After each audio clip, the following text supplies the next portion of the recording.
Welcome to the Road to Innovation, powered by the Kleinert Foundation. On each episode, we delve into innovative solutions to society's most pressing issues like sex trafficking, homelessness, and poverty. We hope that with each conversation, you'll be inspired to take actionable steps towards social change.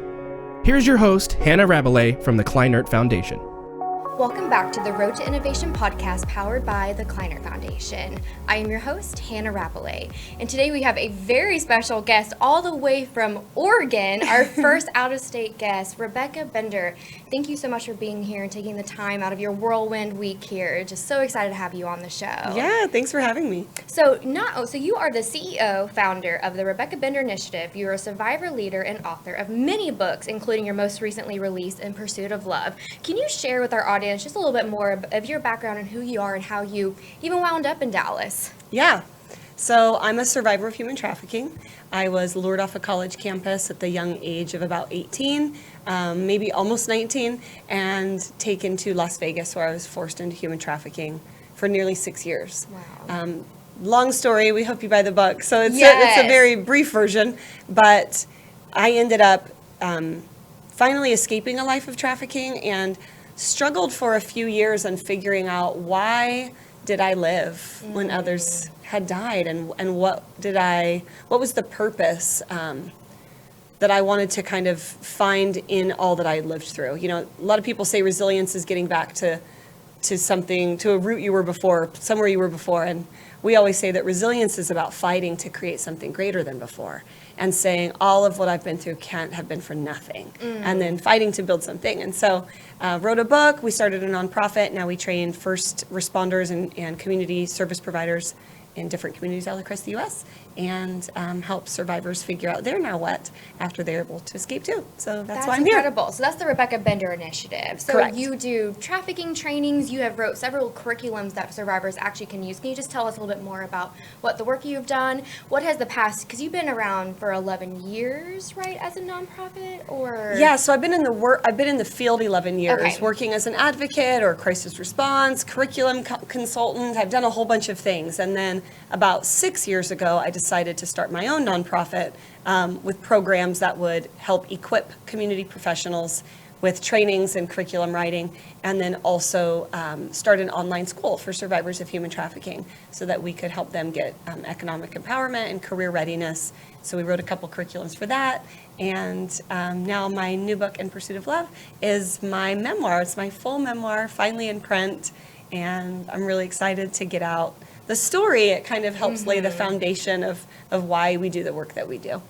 And then can you talk a little bit like why, the reason why I love your book so much is that there's so much also misinformation out there about human trafficking and surrounding human trafficking. I feel like, especially the media portrays this like it's foreigners coming to the United States and being trafficked across countries. So I love that your book, it just tells like such a real raw story of how someone just from middle Oregon, it really is, middle of small nowhere. town, like you're American born, your parents are, were born here as well. So can you just tell us like why it was so important to have your story written and why people need to read it? Because I really feel like it truly depicts what trafficking looks like here in the United States for most people. You know, what I find most people don't understand about human trafficking is we all envision this one way that we saw in a movie one time. You know, we picture someone kidnapped or pulled out by one leg from under their bed and handcuffed to a radiator, and we have all these kind of Hollywood ideas of what trafficking can look like. The problem with that is trafficked victims, we grow up in the same communities as all of you. So we too envision that. And when that's not the way that our relationship is looking, quote unquote relationship, then we think, well, we must not be being trafficked. And we don't ask for help. We don't sound the alarm. You start to self-blame. Well, I made a bad decision, or I went with the wrong boy, or I'm so embarrassed, all these kind of self-victim blaming. And so people don't realize that trafficking looks really different based on the culture and community in which you live. There's actually 25 different types of human trafficking in America alone. Oh, wow. And so if we're only envisioning a kidnap scenario, which is actually less than 5% of traffic victims are kidnapped. But if we're only picturing that, then we're literally missing 24 other forms of trafficking in our very own towns. illicit massage, cantinas, brothels, online escorts, cam girls, strip clubs, any form of commercial exploitation, you're going to see people there that are trying to make money off of it. I mean, it's a multi-billion-dollar industry. If we don't think that they're bad guys that are trying to get a slice of that pie, then we're being naive. And so my story, small town girl, just small town farm kid in Oregon, and definitely didn't think that trafficking happened in communities like mine, or to in situations like that. And I think it's important, though, to remember that traffickers exploit the vulnerable. And so vulnerable populations exist everywhere, whether it is undocumented persons, marginalized people groups, LGBTQ, women of color, kids in foster care. Those marginalized groups are higher risk to be targeted for trafficking, but that doesn't mean that it doesn't exist anywhere. Exactly. So we have to know who's marginalized in our community, what are people offering them that are going to then hold it against them and exploit them in order to profit in this multi-billion-dollar industry. So you've been in this fight for 11 years. How has the trafficking movement changed? Because I feel like even 11 years ago, not many people knew about this issue, or there was still a lot more misinformation out there. How has it evolved from your perspective? I think there's so much that's happened that's been great in this field.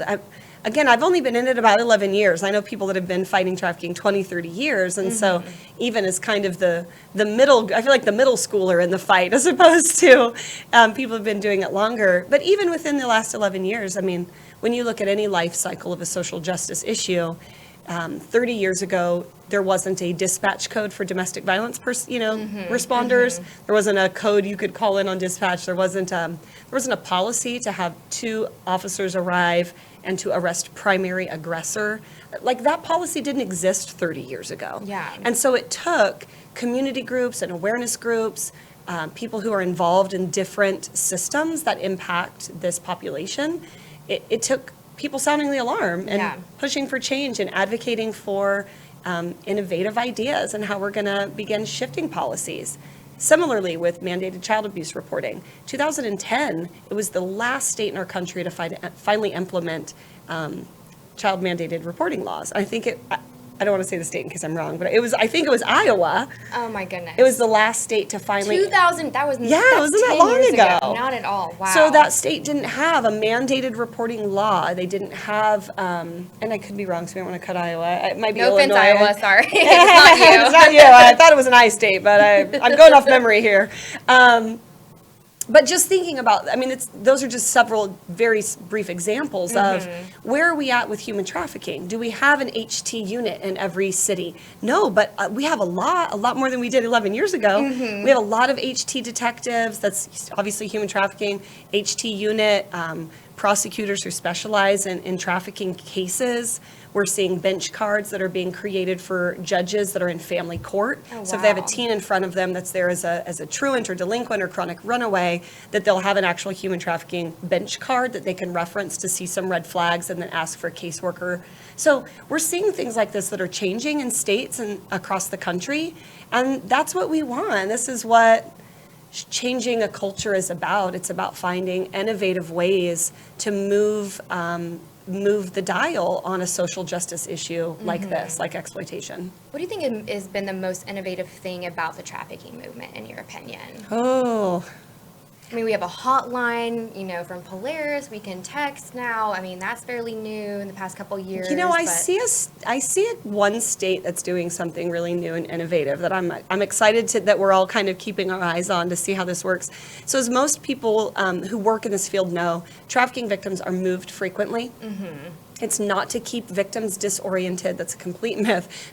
Traffickers move victims because they're following the money. Yeah. And they're going to different cities where there might be larger conferences or events where, right, to them it's a business. They're trying to find where to sell their product. So they're moving victims in and out of state or up and down states. And so the state of Florida has a really innovative approach they've taken where they have one overarching Voices for Florida organization that other nonprofits come under or partner with, so to speak, to get they've received different grants that ensures that every county has 3 of the same kind of crisis response team members. They have an advocate, a clinician, and a survivor leader.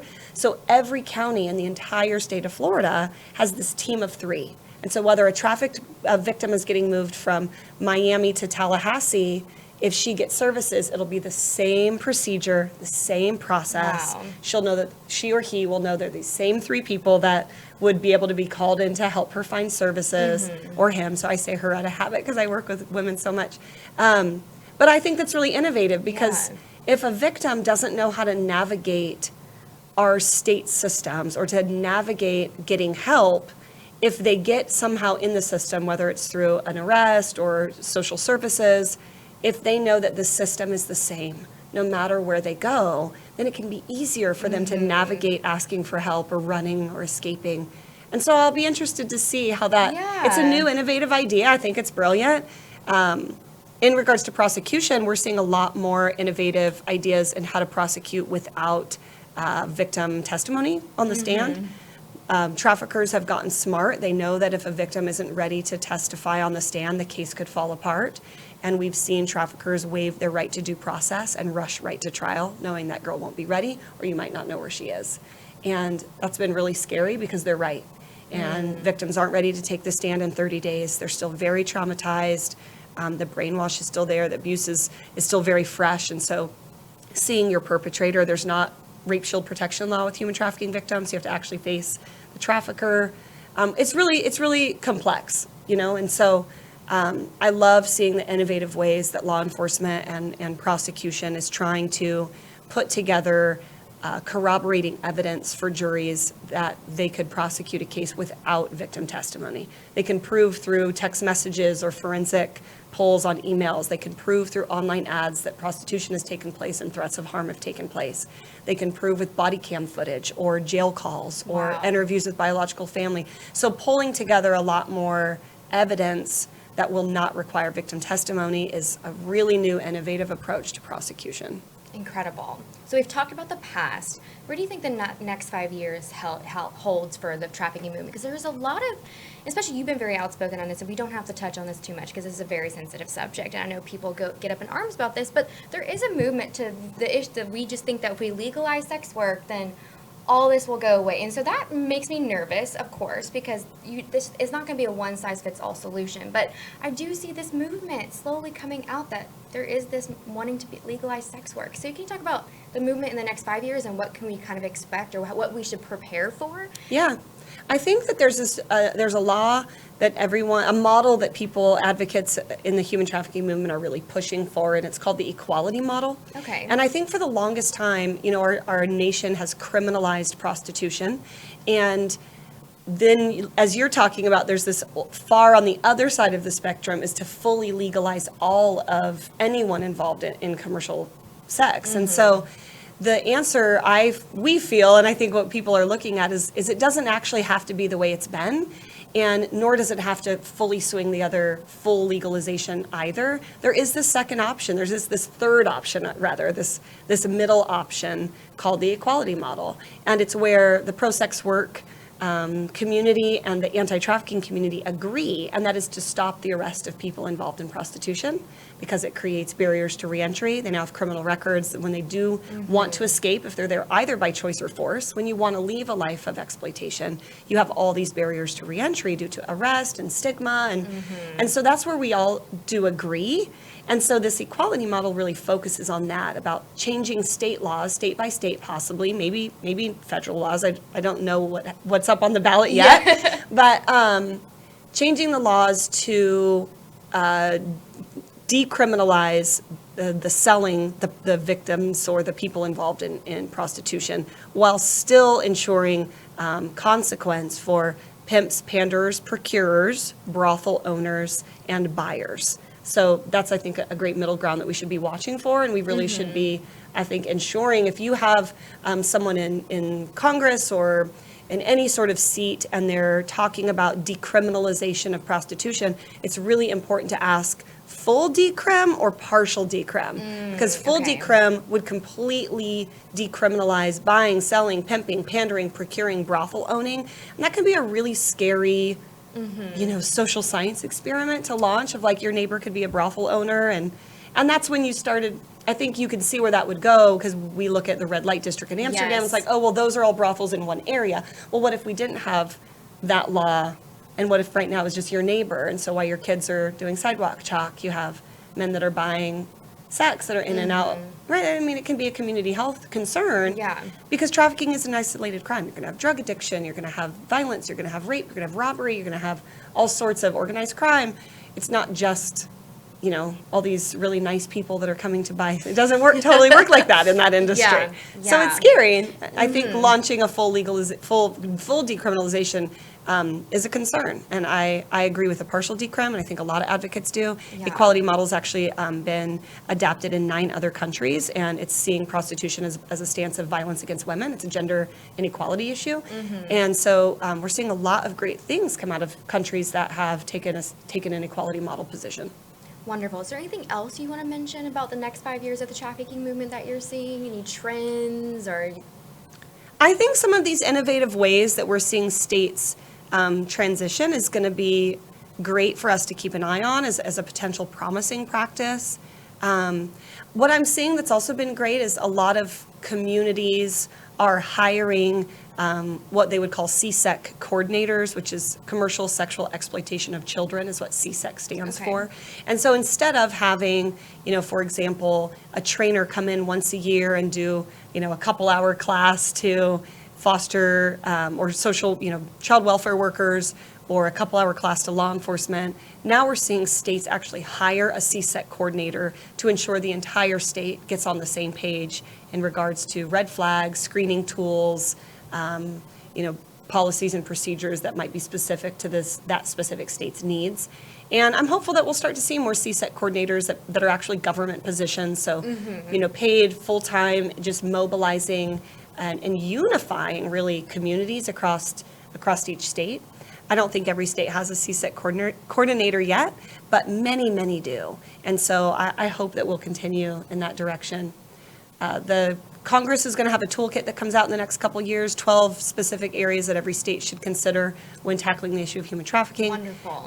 It's called the National Advisory Committee to Congress, and so we'll be excited to see what comes out of that toolkit, and after the final, committee meets and continues to brainstorm and collaborate on ideas to move the needle forward, where we want to keep moving this issue forward so that we can have change like we see with domestic violence, like we see with child-mandated reporting laws, and we're close, but we still have a lot of work to do. Still so much work. It's so inspiring to see heightened raising, and even our president of our country is bringing people together to talk about this issue, which is very inspiring that we're having a national conversation.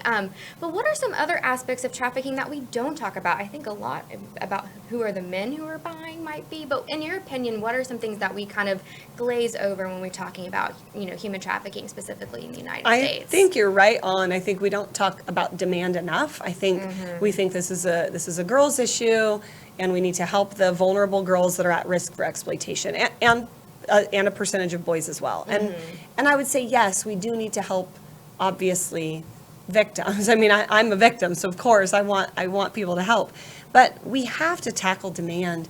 If there wasn't anyone buying people, then we wouldn't have as big of an issue. And so we really have to look at our culture and to say, what are we doing culturally that's raising up this kind of demand of sex for sale? Yes. How has our culture gotten so hypersexual? Everything's sexualized. Pornography is accessible to almost anyone of any age immediately on our smart devices. What are we doing? Have we ever taken a minute to stop and think, why do we have sex for sale at the demands we have at this time? People will say, well, prostitution's the oldest profession, And we're like, well, prostitution's the oldest oppression. And the amount of exploitation that exists today is shocking. And we need to start figuring out how do we tackle this issue on demand side as well.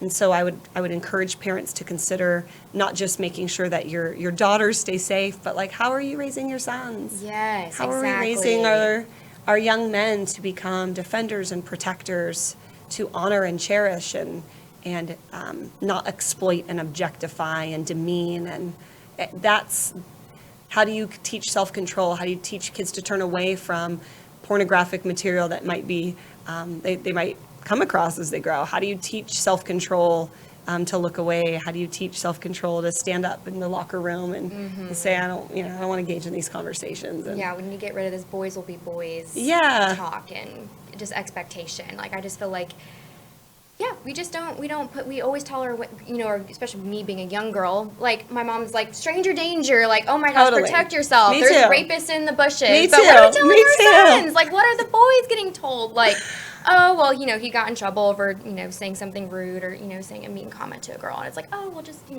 Boys don't will do be it again. boys. Boys will be boys. Yeah. Just don't do it again. But it's like, we don't really have those deep conversations with the men in our lives. Boys, Yeah. all ages, really. So, Yeah. let's just keep on having those conversations. I think standing up in the workplace, especially if you see your coworker taking, the clients to the strip club, like, say something. Like, Yeah. but it is bold. It's going to take bold men to tackle this issue for sure. Yeah. So thank you so much for touching on that.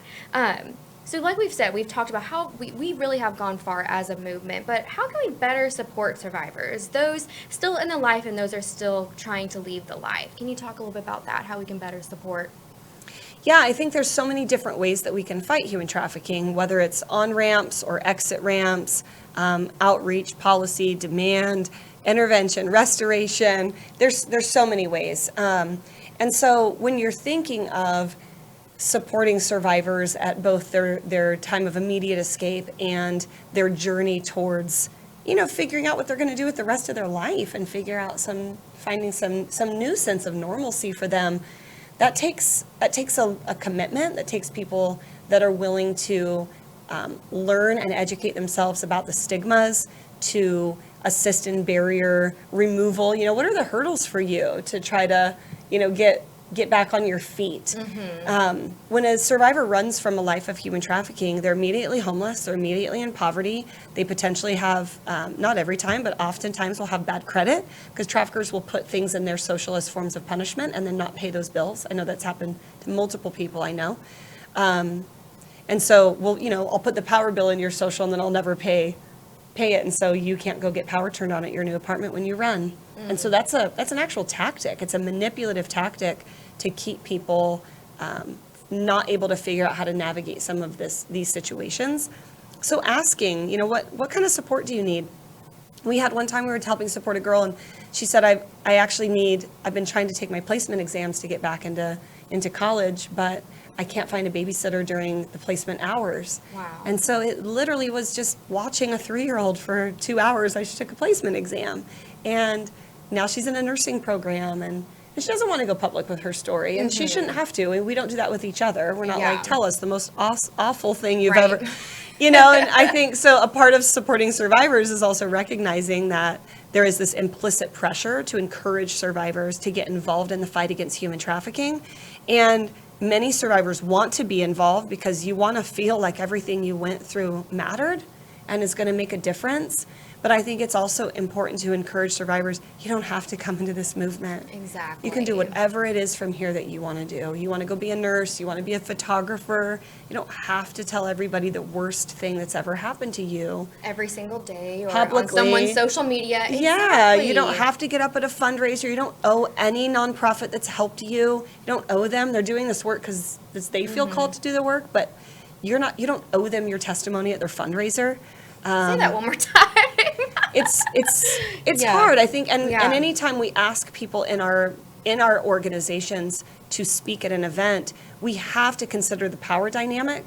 People in your program or who have graduated from your program are going to feel obligated to say yes to your ask. Yes, exactly. Because you've helped them.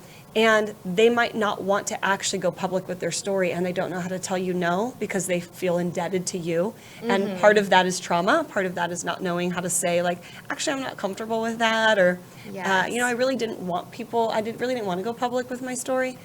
And I think we just need to be thoughtful when we're supporting survivors around that and encourage people to learn what they're really gifted at and encourage them to find that as their career and not just jump into the anti-trafficking field. Yes, thank you so much for touching. That's one of my biggest pet peeves, especially when you're scrolling through social media, and there's a lot of organizations guilty of that, the re-exploitive nature of social media and using the women in their program to, quote unquote, sell it or to get donations or whatever. But we really need to realize, again, not every victim needs to come into this movement or should want to. Again, let's support them and to dream and do whatever they want. Exactly. If they want to go to nursing, if they want to be a nonprofit, but in another aspect, like we need to encourage and support what their individual wants and dreams are. Absolutely. They might want to be a law enforcement officer, a detective, a prosecutor, a forensic nurse, a SANE nurse. There's so many things that still help victims that don't have to be public about your most traumatizing moment of your past.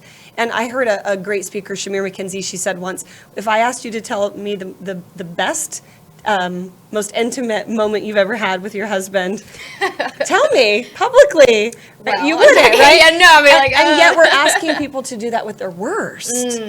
And so to keep that in mind, like, is this person ready? Have they shared their story privately with a professional and they can help? If you want someone to speak and someone really wants to be a speaker and they really do want to share their story, empower them by getting them support, by getting them training, by getting them a speech coach, by getting them a mentor that can walk through their timeline with them and help them find their specialty and hit their deliverable, moments as a speaker. And so empower them, but don't just throw somebody up on a stage floundering in hopes to make money off of them, because that's exactly what their traffickers would do, right? Exactly. Oh, yes, thank you. If you take one thing away from that, hopefully if organizations or anybody's listening, please just reevaluate, really look at what you're doing publicly and just make sure that it's respectful to the person that you are presenting about. So one of our last questions, and this comes directly from the president of our foundation, Ashley Kleiner. So Rebecca, some of our listeners will have a heightened awareness and may see a situation that they may believe could be human trafficking. What do they do? How can we empower them to take action? Do you call the police? Do you call Polaris? Is there one thing that, and there is not, let me just clarify, there's not just one thing that you can look like, oh yeah, she's being trafficked, but can you kind of share with us, like, if you see, especially like trust your gut, if something feels wrong, then can someone do? Absolutely. We always encourage people to obviously learn the signs, learn the red flags. You can text flags to 33777 and we will immediately respond with a download on 15 red flags of human trafficking. So there's lots of tools and resources out there to help people. But when you do see something, or even if it's just that gut instinct of something's not right here, I would encourage people to write down as much information as they can about that situation. They think they're going to remember later, but you really don't. Mm-hmm. This was a tip I learned actually from Shared Hope's ambassador, Joe Limbo. And even if you have to text it to yourself right in the moment, grab your phone, text, whether it's a make and model of a vehicle, a partial license plate, height and weight and hair color, clothing, gender of anyone in the situation, location, any detail you possibly could, put it on a notepad on your phone, text it to yourself, and then when you feel safe and ready to, yes, please call the National Human Trafficking Hotline and report it. It's 1-888-373-7888. And what's important is if it leads to nothing, that's fine. But what if it did lead to something? I was finally able to, an investigation began on our trafficker because a neighbor saw something suspicious. Our neighbor thought something's going on, with my neighbors, mm-hmm. And so it came from a tip. All of us finally being able to escape started with a tip. And Polaris is a great place because not only are they a hotline to have victims seek services, but they're also connected with every human traffic trained detective in states all across the country. Wow, wonderful. So instead of just calling 911 and reporting it to, someone who may not have any training on human trafficking, you're actually reporting to a hotline that's going to give that tip to the trafficking detective in your community. Is just a roundabout way to get directly connected with them. Wonderful. Was there anything else that we didn't touch on that you want to talk about? The work that you're doing, your own podcast, which is phenomenal. Thank you. What else do you want to share before we wrap things up? I loved these questions. I love being able to talk about the innovations in the movement and the way we can all do something. We have a great resource on our website called Find Your Lane, how to identify your place in the movement. It's a really fun, interactive quiz. We just tried to do it's just supposed to be fun and lighthearted because it is such a hard topic. Yes. So the quiz, it's just kind of like what Disney princess are you? It just matches Yeah. your personality with these 9 ways that you could fight human trafficking. And when the results are done, there's a link you can click, and we have a 5-minute video per lane. So if you're like, Wonderful. oh, I want to learn just about prevention, well, click that 5-minute video. It's not supposed to be this master's degree on trafficking. It's just a very, quick layman's terms, where would you get started? And there's a resource guide that can point you to other anti-trafficking organizations that are doing preventive work, prevention or restoration. We tried to break down even some nonprofits that are category specific and help point people in the right direction to get educated and learn more. Incredible, because I hope you believe as well that so many people and everyone especially has a seat at the table in this movement and can actually really move the needle. So it's going to take boys, girls, all ages from everywhere to really fight this and really raise awareness. So thank you so much for all the work that you're doing, for taking a stand, for being in this fight for 11 years. We couldn't have done it without you. We wouldn't be here without you. So where can people find you? What's your website, Instagram? Share all that good stuff with us. Yeah, you can go to RebeccaBender.org. All of our social media, links are there, you can click out, but all social media, whether it's Twitter, Instagram, or Facebook, is I'm Rebecca Bender. Wonderful. And please go buy her book, In Pursuit of Love. You can find it on her website, Barnes & Noble, Amazon, wherever books are sold. Anywhere books are sold. Incredible. And it's really worth the read. It took me, 2 days, maybe 6 hours total, and I'm a slow reader. So if I can read it in that amount of time, y'all can definitely read it faster than I can. It's so worth it, and please support this wonderful woman. And thank you so much for tuning into this episode of The Road to Innovation, powered by the Kleinert Foundation. We have so many incredible guests lined up in the coming months, so stay tuned and listen in. Thank you. Thanks. Thank you for joining us on another episode of The Road to Innovation, powered by the Kleinert Foundation. If you'd like to learn more about today's social innovator, please visit kleinertfdn.org or the podcast website at theroadtoinnovation.com.